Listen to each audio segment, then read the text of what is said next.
Ready.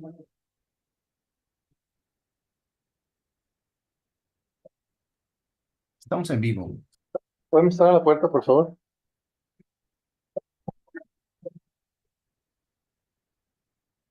Eh, Buenos días, bienvenidos a toda la comunidad que nos está escuchando, a los colegas aquí en el Zoom, a los alumnos que están, alumnas que están en el salón, y a todos los que están enlazados en las redes. En primer lugar, quisiera agradecer a todos que han apoyado en la organización de esta conferencia, en particular a Karen, quien ha hecho el enlace y quien ha apoyado con la organización del evento, y también a todo el equipo de difusión de la UAM, Elton, Dayanira, etc. Es un evento aquí, una conferencia que se relaciona estrechamente con los temas, con los esfuerzos que hemos estado desarrollando en el contexto de la Cátedra de Estudios del Futuro, sobre particularmente la temática de la construcción de futuros alternativos y de la relación con otras especies en ese contexto. Lo que vamos a hacer con esta sesión es una sesión de preguntas y respuestas que va a desarrollar en inglés, pero si ustedes pueden intervenir haciendo preguntas. Yo voy a empezar con algunas preguntas generales, luego todos pueden participar. Lo pueden hacer directamente en inglés, o si prefieren, yo puedo traducir las preguntas. Ok, bueno, les voy a dar una breve semblanza de quién es Melanie Joy. Bueno, Melanie Joy es una psicóloga social muy reconocida por su trabajo sobre los fundamentos de las relaciones entre humanos y animales en el mundo moderno, relacionado con el concepto particularmente de carnismo, como una forma limitada o sesgada, tal vez, de desarrollar estas relaciones, que ha llevado a justificar tratos a veces muy denigrantes de los animales. Su trabajo de investigación y publicación la ha llevado a explorar diferentes aspectos relacionados con ese tema en dimensiones sociales, psicosociales, filosóficas, vinculadas a la relación con los animales, en ámbitos como el origen de la violencia, la desigualdad y otros temas.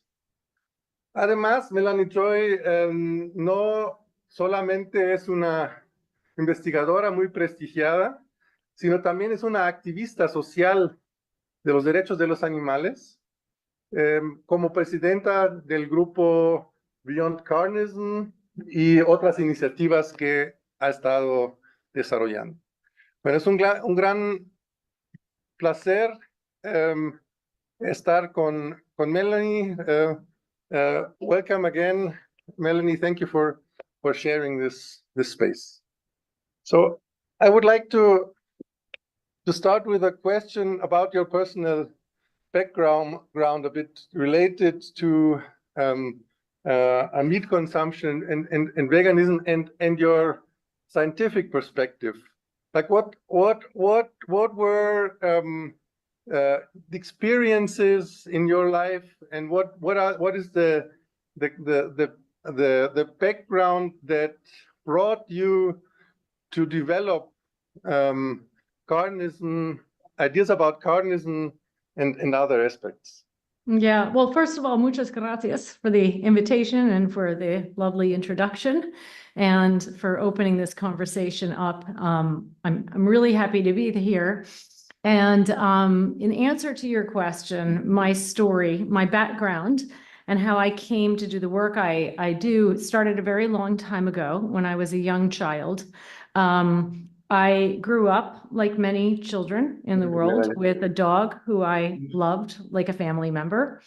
And I also grew up eating animals. And over the course of so many years in my life and so many meals, I just didn't think about how strange it was that I could pet my dog with one hand while I ate a hamburger or a pork chop with the other. A pork chop that had once been an animal who was at least as sentient and intelligent as my dog. I just didn't make the connection between the meat on my plate and the living being it once was. And then in 1989, everything changed for me. I was 23 years old and I ate a hamburger that was contaminated with a very dangerous bacteria. And I ended up in the hospital on intravenous antibiotics, extremely sick. And after that experience, I stopped eating animals and I stopped eating meat actually and eggs. And it was because I was just so disgusted by the last thing I ate before I got so sick. There wasn't any clear sort of ethical sort of reason in my mind. So I became a vegetarian by accident, you could say. And I had to learn about how to cook for myself, how to shop for myself. And of course, as I was learning, this information led me to learn about animal agriculture. And what I learned shocked and horrified me. I couldn't believe the extent of the harm to farmed animals. The suffering was just tremendous. I couldn't believe the harm to the environment. And I couldn't believe the harm to human health, to my own body and, the human health problem. So I was just, I was horrified and I was shocked. And I became vegan after learning about what happens in the meat and in the dairy industry and the egg industries. And, but what shocked me in some ways, even more than what I was learning, was that nobody I talked to about what I was learning was willing to hear what I had to say.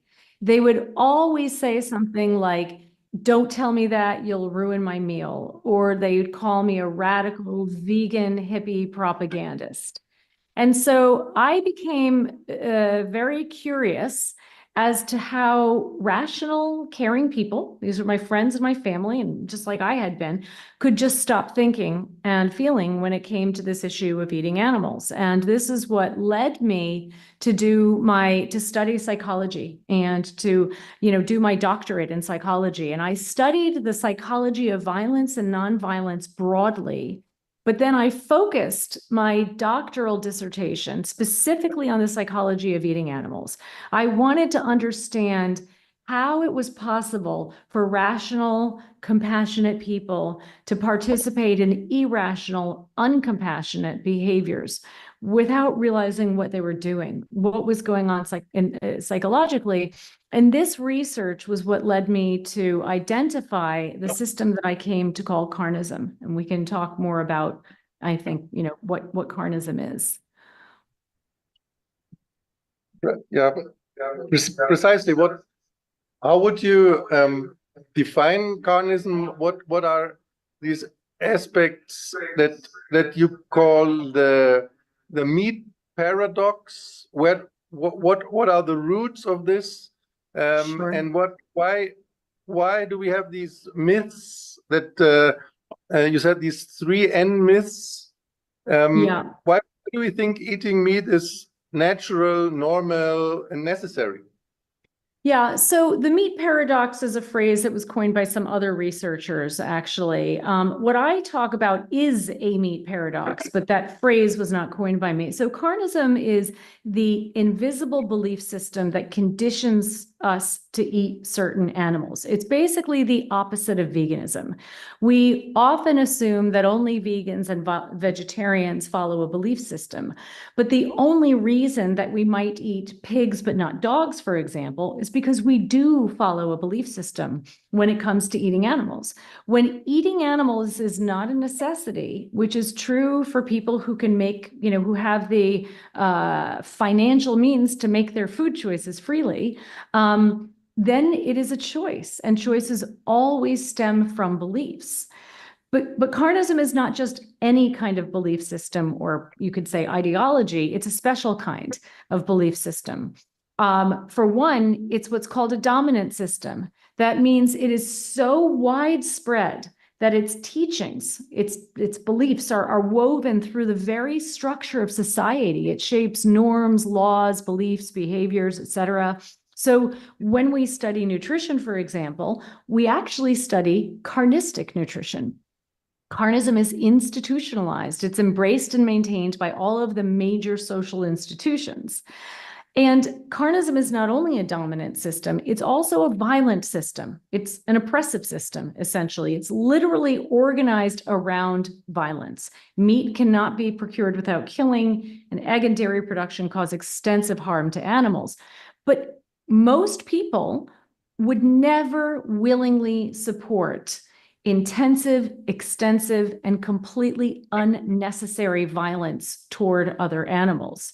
And so carnism, like other oppressive systems, violent systems, needs to use a set of psychological defense mechanisms. I call these carnistic defenses. These are psychological mechanisms that distort our perceptions and disconnect us from our natural empathy for those animals that we've learned to classify as edible. So, and in meat-eating cultures around the world, people learn to classify a small handful of animals as edible. All the rest they classify as inedible and disgusting. And, most people, members of all cultures tend to think of their own choices as rational, and to think the choices of members of other cultures are irrational and disgusting, and often morally offensive at the same time. So this phenomenon of carnism, it creates a mentality in us. When we are born into a dominant carnistic culture, we inevitably absorb the system's logic as our own. In other words, we learn to look at the world through the lens of carnism, because carnism is everywhere. It's what we learn. And so these psychological defense mechanisms become internalized. In other words, most of us have been deeply conditioned to feel defensive against anyone or anything that would help free our minds from carnism. This is how carnism keeps itself alive. It sits inside of our minds and causes us to resist information that would help us think rationally and clearly and feel authentically. So I'll just give you an example of carnistic defenses in action. Imagine that you are sitting down eating, you're biting into a juicy hamburger, and your dining companion says to you, hey, that hamburger is not made of beef. It's actually made from golden retrievers. Now, chances are what you just thought of as food, you now think of as disgusting. What you just felt was delicious, you now think of as a dead animal. So your perceptions were distorted. What you just thought of as food when you were looking at beef, you think of as a dead animal. What you just felt was delicious, you now feel is disgusting. So instead of continuing to eat this burger, you probably want to throw it in the trash and maybe even take to the streets in protest. That's because carnism, you have not been conditioned by carnism to think of golden retrievers or of dogs as edible. Your reaction to the burger when you think it's a golden retriever is your authentic, natural reaction without the distortions created by carnism. And so if you like, I can walk through and explain what the defenses are. Like you asked me about the 3 N's. Would you like me to talk about those defenses? Okay, so I'll give you some examples of these carnistic defenses. I just gave an example of what they look like in action and when they're removed. And now I'll give you some examples of what they actually are. So one defense is, we'll call it abstraction because it's a long term. Carnism conditions us or teaches us to think of farmed animals as abstractions, as lacking any individuality or any personality of their own. So, for example, we learn to believe that a pig is a pig and all pigs are the same, even though pigs, like dogs, like all animals, are individuals. They have personalities. They are intelligent. They're sentient. They have lives that matter to them, just like all of our lives matter to us. These ways of thinking, these carnistic defenses, are distancing mechanisms. They distance us from our authentic experience so that we can feel comfortable enough to support a behavior, a practice, and a system that's really against our deeper values. Another example, another defense is objectification. So carnism teaches us to think of farmed animals as objects. So we learn to refer to the chicken on our plate as something rather than someone. And we also learn to use the defense of justification. The way that we learn to justify eating animals is by learning to believe that the myths of eating animals are the facts of eating animals.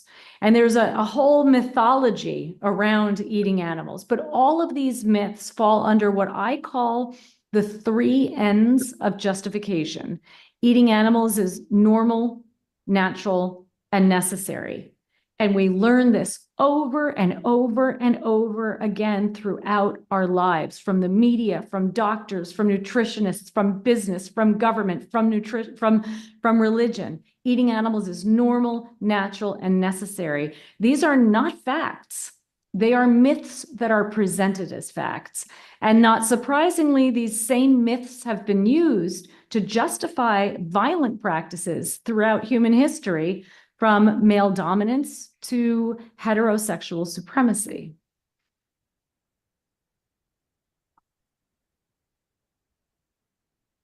Let's try to get a bit deeper in the first N, in this natural aspect. And I would also like to take into the picture some of the comments that Yuval Harari has made in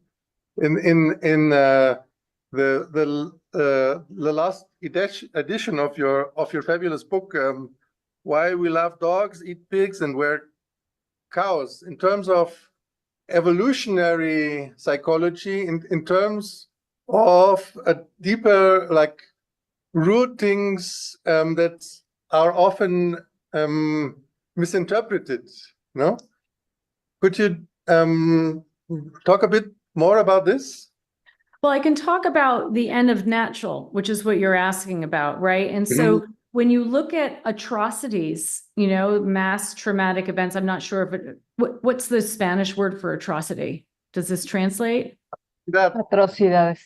Atrocidad. Okay, so it's the same thing. So when you look at atrocities, that have been committed throughout history, throughout human history, you can see that, very often this idea that committing the violence is natural is a way to justify it, right? So we have to be really careful about how we define natural, because when we look at what's natural, we usually look at it through the lens of science, or through the lens, or we define what's natural through the lens of science or the lens of history, right? It's true.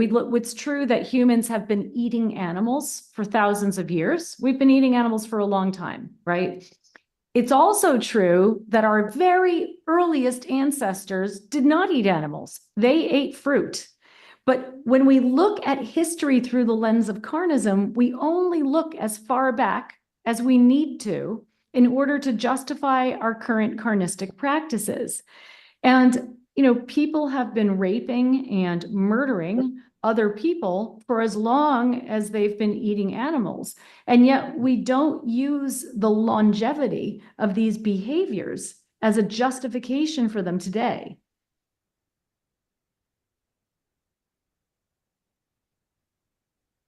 I would also like to add on the discussion about institutionalizing carnism, and maybe also the socialization and the cultural processes that are behind. In your book, you have a citation from Mahatma Gandhi, who says, the greatness of a nation and its moral progress can be judged by the way its animals are treated. So can you explain a bit, like, what is your take on these differences? Like, why are different societies have developed these different forms of the matrix, these different forms of institutionalizing carnism? Well, that's a big question and a good question, and I don't know that I have the answer to it. What I can say is that the mentality, this what I call the carnistic mentality, the mentality that enables people to support carnism, to eat animals, to kill animals in this way, is the same mentality that enables people to harm other humans. And this is one of the reasons that this was one of the findings that I hadn't, that I found when I did my research, right? When I finished my research, I wrote Why We Love Dogs, Eat Pigs, and Wear Cows. And the goal of that research was really to identify understand this problem of eating animals, the psychology of eating animals. But what I came away with was an understanding of the system itself, what I came to call carnism, how that system is structured, and the specific psychological mechanisms and institutional mechanisms that keep that system in place. And so I had actually a blueprint for oppression more broadly. Because when we look at these systems, right, and I don't want to compare the experience of the victims of the systems. The victims of violent systems, the experience of the victims of violent systems will always be unique. But the systems themselves are structured in a very similar way, whether we're talking about carnism or racism or patriarchy or classism. These systems have the same structure. And most importantly, the mentality that enables the violence is exactly the same. The same mentality that drives us to harm farmed animals is the mentality that drives us to bomb children in other countries. It's the mentality that also causes us to fight in our workplaces, to fight among ourselves. I call this the non-relational mentality. So I think that, even though the content may change, and we can look at different cultures, we can look at Gandhi's quote, right? I think that the greatness of a nation, you can see the greatness of a nation and how it treats its animals. There is some truth to that. And at the same time, humans have a remarkable capacity to compartmentalize. There are people who treat animals with respect and kindness and don't treat human animals with respect and kindness. So I don't want to say as soon as we change the way we treat animals, suddenly we'll have a peaceful world and a peaceful society. What I think we really need to do is we need to focus less on who is oppressing or abusing whom, and more on why and how we oppress and abuse in the first place. We really need to target the deeper psychology of it. And one of my goals for writing Why We Love Dogs and for writing my newer book, How to End Injustice Everywhere, was to help get animal justice, and in particular, eating animals, right, on the map of other justice movements. I think that's incredibly important. The same psychology that enables injustice against human groups and enables injustice against the climate and the environment enables injustice against animals and farmed animals. We have a question from the floor. Rafael. Yeah, thank you so much. I think there's a lot of issues to be picked up from your points of view. Thank you. I really would like to get back a bit about this idea of eating, or the carnism might be normal, natural, and necessary. I think you're focusing more on the normal aspect of it, but I consider that might be difficult, or at least even dangerous, maybe, to state that the same mentality driving carnism is the one leading wars, without the geographical context behind it. So let me take you to, for instance, places in Africa or in Latin America with land degradation that has been destroying the environment, with no means for producing vegetables, and depending on proteins that need to be consumed. In the world, there is an actual need for proteins, right? And so stating that these poor people that have been depleted from the global sphere, and portraying them as, or at least in the same level of violence as those perpetrating wars in the world, might be a bit dangerous to, or I might not be understanding as you are trying to explain, but I don't know. I would like to pick your mind about that. Yeah, thank you for raising that. That's a really, really important point. And I am absolutely not suggesting that people who have no choice, and you know, and I make this clear in my writing and in other places as well, that when I'm talking about carnism and challenging carnism, this is for people who have the freedom to make their food choices, like the economic means to make their food choices freely. I will say that, you know, I think it's important to be talking about this mentality,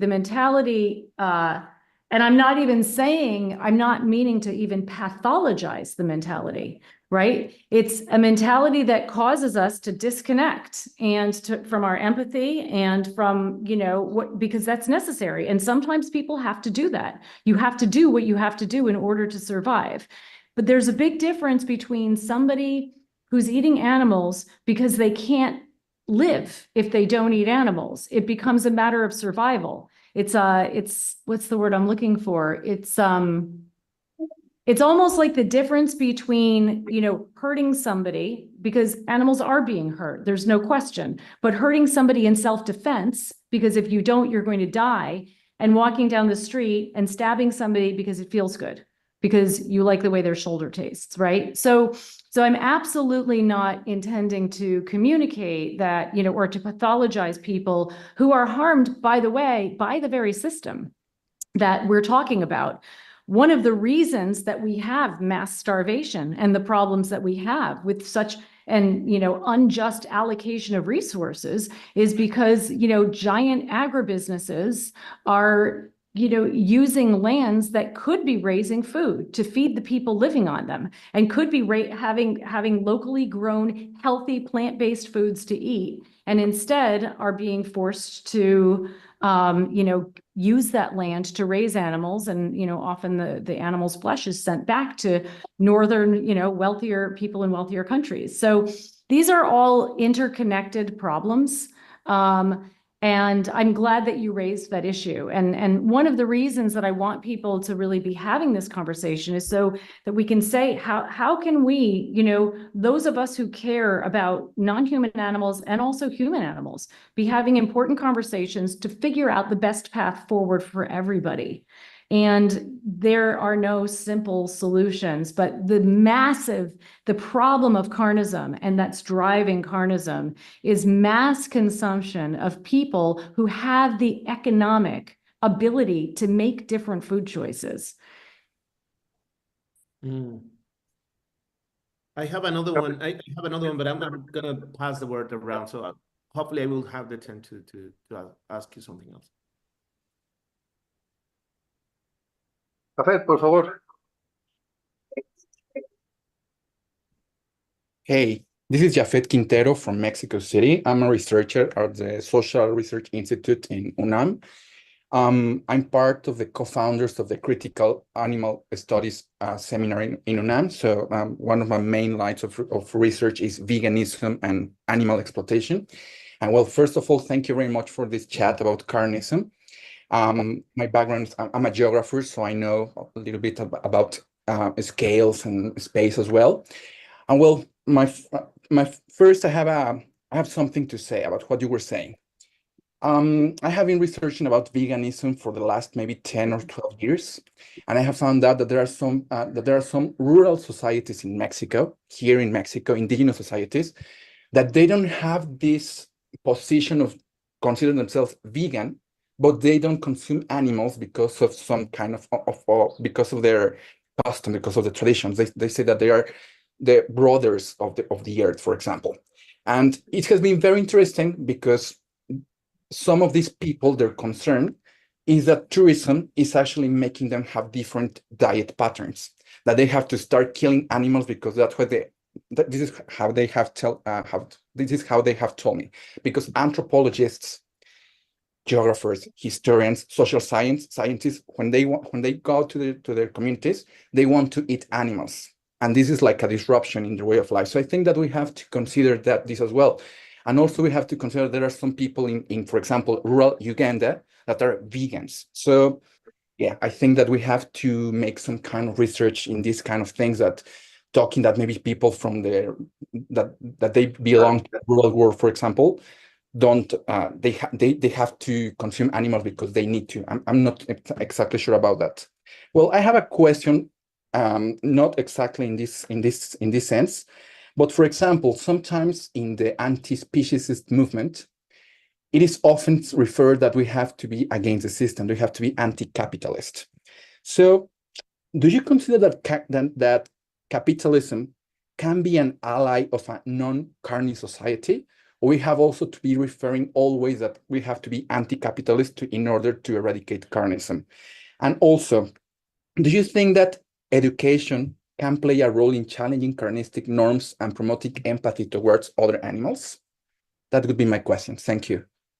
Yeah, sure. Well, I'll answer the second part first. And education, I mean, like all institutions, you know, they play a role in both maintaining oppression and also ending oppression, you know, and you look at whether it's psychology, education, the media, law, you know, people in these institutions, the institutions themselves, or the professions, I should say, themselves, you know, have all played a role in maintaining an oppressive status quo historically. And you can look at education has been used for terrible, terrible ends in many ways.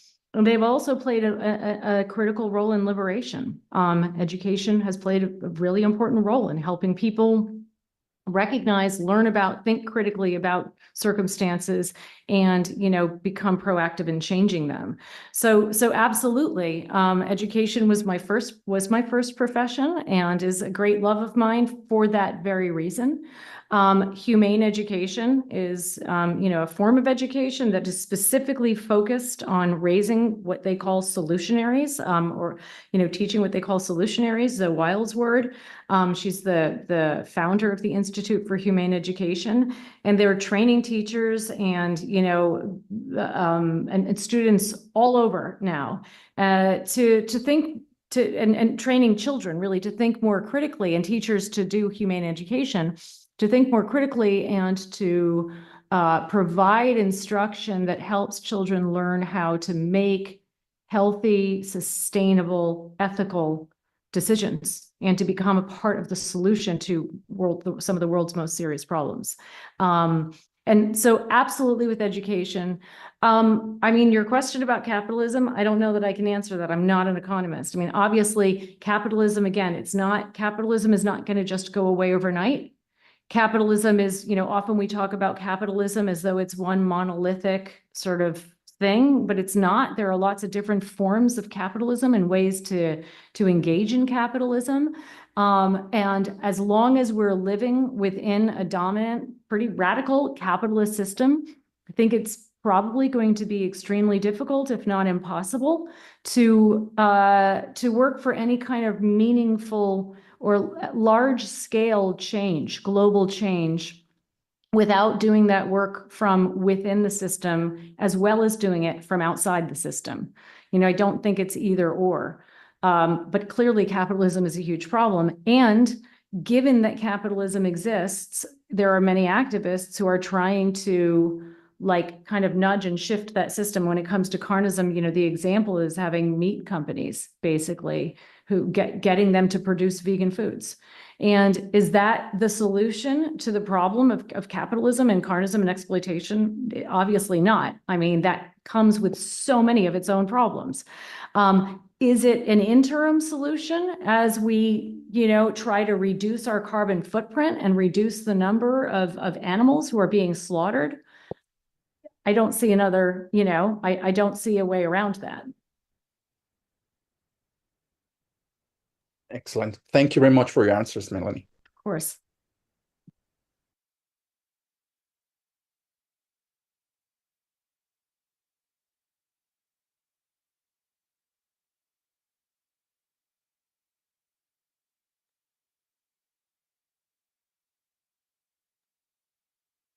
Carmen, por favor.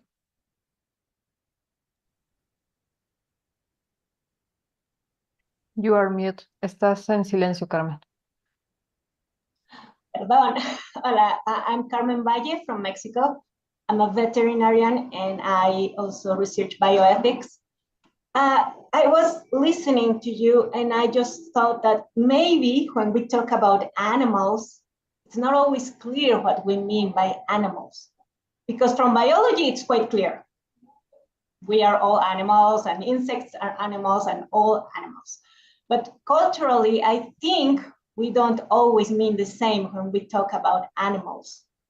And I think it's also part of the Carnist justification to create divisions between which beings are considered animals and which ones are not, even though biologically they are. So, for example, some animals are not animals, but plagues or pests. Or, for example, in the research industry, rodents are not animals, and they are not even considered in the statistics about animals killed in research. So that I think that's important to remember, that it's not always clear what we mean when we say the word animal.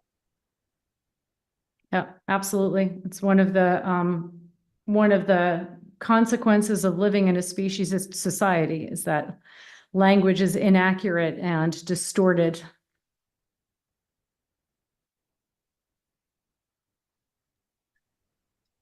Okay, I am next. Thank you very much for your presentation today. I love that you are a psychologist, so that makes a lot of sense, and you make a lot of ground for your research. And my question is about if has carnism become more or less prevalent in societies? Because on the one hand, we can see all this vegan movement eating today in comparison to 1960s, for instance. We have increased the number of animals we have been eating and we are eating today, and the number is increasing even more in the next years. So in your opinion and in your research, do you see that we are becoming better or becoming worse about this phenomenon you are studying, the carnism? Thank you. Yeah, that's a very good question. So in terms of the numbers, there are some places where where meat consumption is actually declining. Some places I'm in Europe. In Europe, there are some places in the world where meat consumption is increasing. For example, in China, certainly in India, and that's to be expected.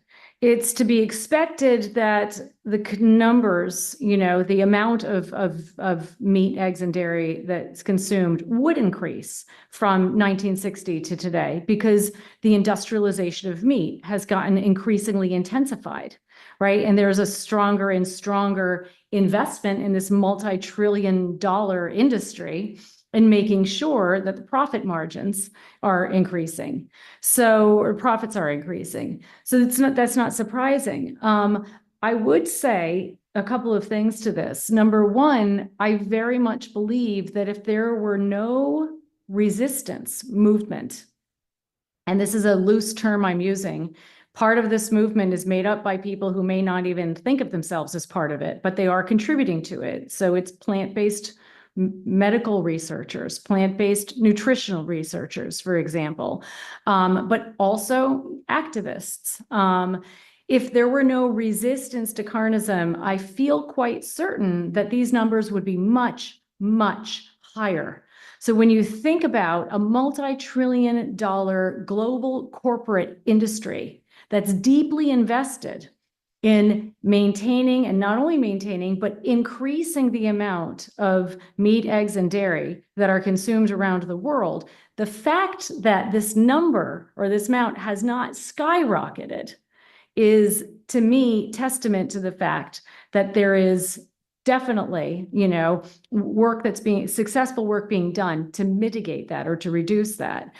I would also say that, I'm not surprised that the consumption of animals is increasing in places like India, because big agribusiness is doing what big tobacco did, and it's exporting its problems to places in the world that don't have as many protections against it. That's the way social change tends to happen. And I think, to your point about these sort of like negative images of vegans, or I don't remember how you said it, but there's sort of like negative perceptions of vegans and veganism. I see that, and this is my perception only, so, there's more research needed, but to me, that seems very much like a backlash. A backlash is a reaction of the dominant culture when it feels like its dominance is starting to be threatened. And I see that in some ways as a good sign. I don't see that as actually a threat. Social change is like a chess game. It's move and counter move.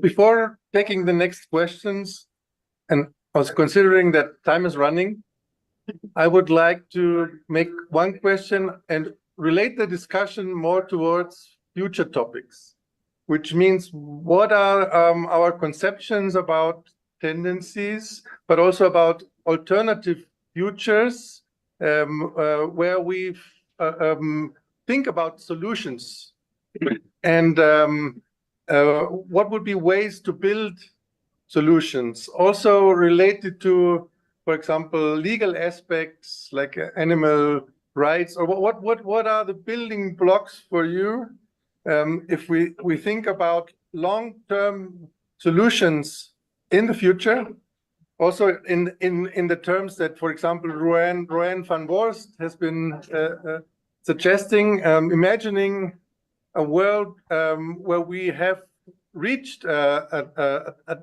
different way of relating to nature and animals. How do you imagine these futures, and what would be these building blocks? Yeah, that's a big question. And again, I think the very, very important questions, and I would be curious to hear actually other people's thoughts about this, but carnism is a multifaceted problem, multi-sided problem, and it requires a multifaceted solution. So, the important change is the big change that needs to happen is change that has to happen on an institutional level. And the movement, the animal protection movement, the animal advocacy movement, whatever you want to call it, the vegan movement, people use different words for it, is now it's comprised of the organizations that are, working, NGOs and or grassroots groups who are really working to end carnism, are professionalizing. Certainly these larger organizations, we have more professional organizations now than ever before. And more people from the professions are starting professional groups to try to target carnism and raise awareness of the problem and work towards solutions. All of that said, we're coming back to what I originally said, the big change is institutional. And so there are some really, interesting institutional initiatives that are happening. There is so much happening right now. I actually can't keep up with it. And you guys probably know as much as I do about this. You know, there's an organization called Default Veg, which I think is quite brilliant. And they're working to make the default food option vegan. So like if you go on an airplane or you're in a canteen or a cafeteria, the automatic that you get is you can get, you know, foods labeled with C. No, they're not labeled with C, but carnistic foods if you want, but you have to order them. You know, in a number of places, the default is becoming vegan. And that's really quite fascinating. And, you know, you're on an airplane or you're in a hospital, for example, there's a lot that can be done. You know, some groups are now trying to do something else that I think is really, really important, which is challenging meat, egg, and dairy subsidies. One of the reasons that like people are consuming as much carnistic, you know, products as they are is because these products are subsidized. They would be unaffordable for many people if they weren't so heavily subsidized. So there's so much being done. I can't even begin to speak to this, but we need a lot of it. We need a lot of different strategies, and they're happening. I work to, you know, my work is focused on helping the people who are working on the change. I'm not doing institutional lobbying myself. That's not what my organization does. It works to support the people who are doing that work. I mean, raising awareness of Carnism is one thing we do, but supporting advocates so that they can effectively communicate about these issues. And it is a lot of what we do. And I will say that one missing piece, I believe, in our movement is relational literacy. And this is my newer work. I've written some book, you can see behind me, which is not really behind me. It's my fake backdrop, my book, Getting Relationships Right. I've written a book on building relational literacy, which is the understanding of and ability to practice healthy ways of relating. This means communicating in a way that's effective. There's so much defensiveness against our message. There's so much defensiveness against any message that's challenging the norm and the status quo. And people will use any opportunity to discredit what we're saying, to invalidate everything we say if we're not communicating skillfully.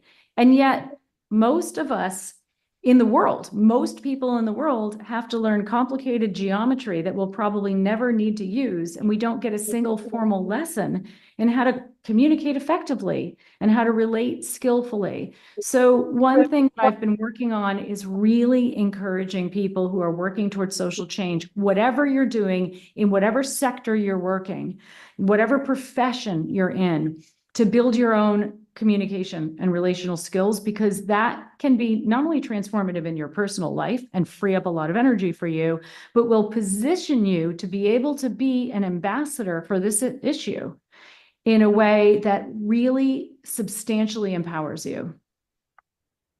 Well, this is very much related to some of the initiatives that we are developing with the sharing future studies on futures literacy and on thinking about alternative futures. So that would really be interesting to talk more about that. Let me take just the questions on the floor. I don't know who was first. I was going first, and I think it's related to what you're just commenting now. So in an effort of coming up with real solutions, I'm very, very against placing the load of the responsibility into the institutional sphere, because it's very difficult to change. So I rather would say that maybe working with individuals' beliefs, that's more important and more practical to come up with real solutions. But, and I congratulate you, because it seems that you're actually working on that sphere. But actually, something that really struck me quite a lot was your example with the hamburger and the golden retrievers. So when you're using or framing the term carnism as a problem, then suddenly you're placing the guilt of eating and producing meat in the consumer. And you're actually portraying this experience of eating something that is not coming from the normal, regular meat that we consume every day. And then you move the attention towards a pet, which is a dog, and then it's bad, it's wrong to eat a dog, and so on. But why don't we think that instead of eating regular, unsustainable meat, we can actually blame the system for producing that meat and changing the focus of the consumer not into not eating meat, but rather on making a standard on eating sustainably produced meat instead of actually just blaming the consumer. I don't know if I'm making myself clear with this. I mean, I can speak to, I understand what you're saying. So, So- yeah, so the reason I use that example is, as I explained, was to give people an understanding of the way that carnistic defense mechanisms work. And the focus on, exposing carnism takes the focus off the consumer and puts it more on the system. The whole point of talking about carnism is that we recognize that it is a system that's actually conditioned people, so that people aren't, bad people who are eating animals, but they're people who have been conditioned to think and behave and feel in certain ways. So, I mean, we could talk more about this, but I know I have a hard stop at 6 my time. So, and I want to make sure people get to ask their questions. But I would say, so this is not, what I'm talking about here is not talking about people being bad, people being wrong, putting blame on people. It's illuminating the findings of myself and other researchers who have looked at the psychology that enables a system that most people would probably not want to support. And this is what our findings are, and this is what I'm reporting. And just very quickly, I would say that institutional, I'm not saying what's a real solution and what's not a real solution. My work focuses on, empowering people to make changes individually within their groups and communicate more effectively and so on. But other groups are doing incredible work, bringing about massive institutional change that I never thought I would see in my lifetime. So I think, lots of approaches can and do work.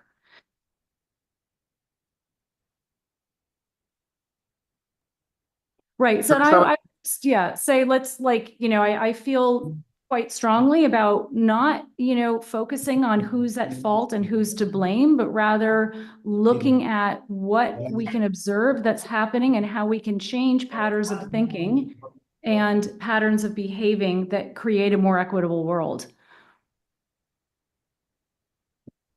So we've got 3 minutes, and I know there are 2 people who have questions left. So I'll keep my next answer short. Please Okay, be. yeah. So hi, hello.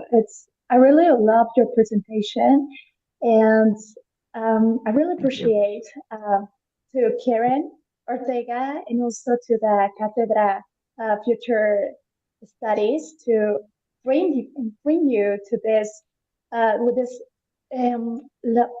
this important topic. And one of the questions that I wanted to make is, well, as a vegan, I know that this topic is really, really important to spread it to other people who's not vegan. So I wanted to know what are the tips or the communicational techniques to spread this message. Yeah, it's a great question. So if you come to our website, carnism.org, we have a lot of resources there for vegans, videos that you can share with people, and also talking tips. If you go to Vegan Advocate, you can link from there to our website, veganadvocacy.org, which has even more. That is a website that's designed to support vegans in all areas of veganism. We have courses, we have webinars, I have a book called Beyond Beliefs behind me, which is how to improve relationships and communication when you're a vegan with non-vegans and also other vegans as well. So we have lots of information. And most of our resources, virtually all of our resources, are actually free. Okay. Oh, thank you so much. I think we have to stop no, because it's almost 11. Yeah, I've got another meeting. Yep. Sorry. We have another meeting. Sorry, Monica. So again, thank you so much. This was very illustrative and really an important support for some of the initiatives that we are developing. It would be a pleasure to continue at some other time, maybe, and look at other possibilities of collaboration. Great. Thank you. Thanks so much. Good luck with everything. Thanks for all the work you're doing. Thank you. Thank you. Thank you. Bye-bye. Thank you. Bye. Take Em, care. Quisiera hacer un par de anuncios antes de cerrar. Tenemos unas visitas hoy de la Asociación Igualdad Animal. Tienen una mesa en el cuarto piso con una instalación De sobre realidad virtual. con videos sobre Realidad virtual. ajá, y con también una mesa de degustación, tengo Degustación. entendido.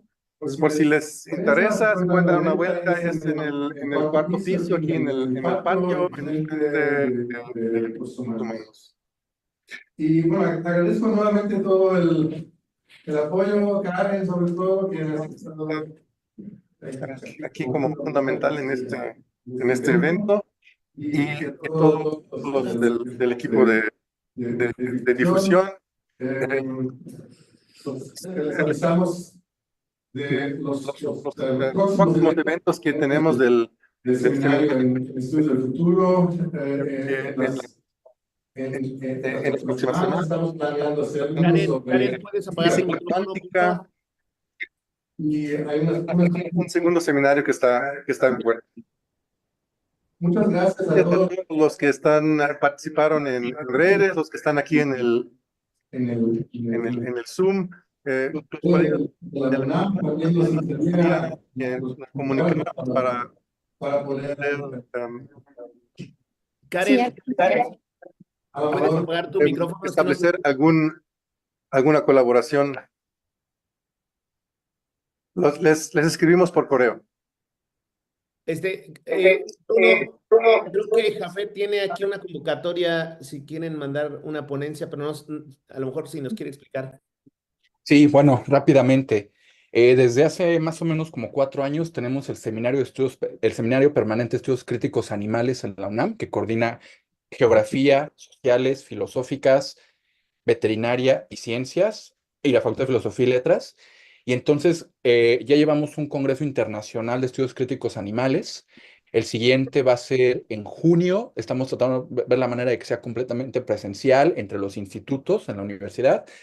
Y bueno, la convocatoria está abierta, entonces las puedo hacer llegar de alguna forma. Si me quieren escribir a mi correo, es jafet, jafet, @sociales.unam.mx, y les reenvío la convocatoria, pero imagino que habrá mucha gente que se interesa en estos temas, ¿no? Entonces, son temas, el congreso es en función justamente de especismo, carnismo, veganismo, animales en el turismo, animales para la experimentación, cuestiones de ética animal. Entonces, creo que vale la pena si quieren profundizar en este tipo de temáticas, y que conozcan también al equipo de trabajo de la UNAM en temas de estudios críticos animales.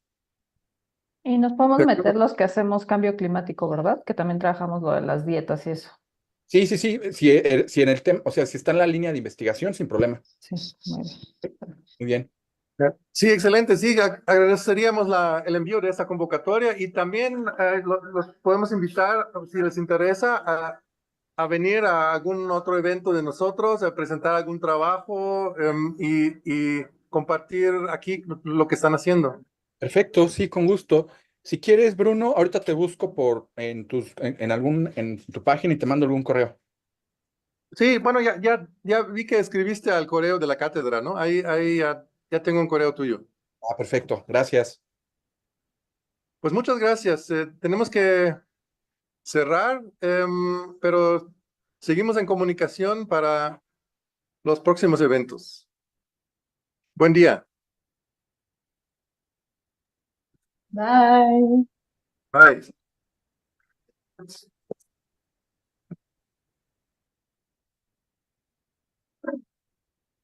¿Elton? Es que dijo que regresaba a las 11:10. Entonces igual y dejamos abierta la... No sé, ¿hay que dejar abierto? Dijo que regresaba a las 11:10, pero entonces sí podemos ya... No, sí, ya creo que ya podemos pausar, ¿no? Para detener la grabación.